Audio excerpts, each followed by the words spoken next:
In this video, we are going to take a look at some of the resources that are available to you, as well as take a look at some of the activities that have been put together to help you out with implementing these standards in the classroom. Just know that all of the activities were put together by educators. They actually had an authoring group that met and put together these standards. So they were put together by educators just like us.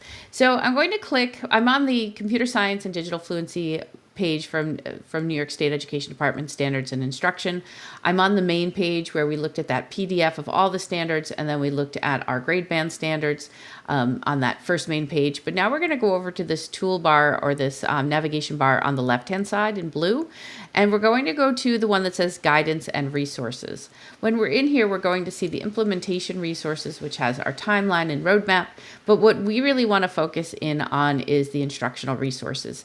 Here, we're going to get a glossary of terms. This is a great vocabulary list for you to introduce your students to so that they understand what an algorithm is, what is computational thinking, what is abstraction and decomposition. You know, some of the vocabulary of computer science in general is a great place for you to start, is getting the students to have that common vocabulary. And this glossary can do that for you. You also have the standards example documents. These are the standards we're going to take a look at, or the ideas we're going to take a look at. We do have them as at a glance as well, or you can look at them completely as one whole group. There's also an Excel version of the standards and examples.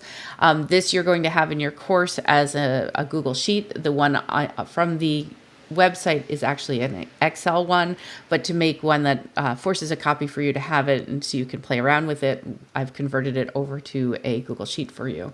But if you want the Excel one, it is here. The other resources are the Smart Start Grant artifacts. I highly recommend you take a look at this webpage and take a look at some of the activities that have been happening statewide through this grant. These districts that were part of the grant have been doing these standards for the past few years, so they have some experience in what it looks like in the classroom and can really help you out. But let's go up to the computer science and digital fluency standards examples for K-12, the one large document. Here you're going to see those content areas or concept areas and your sub-concept areas.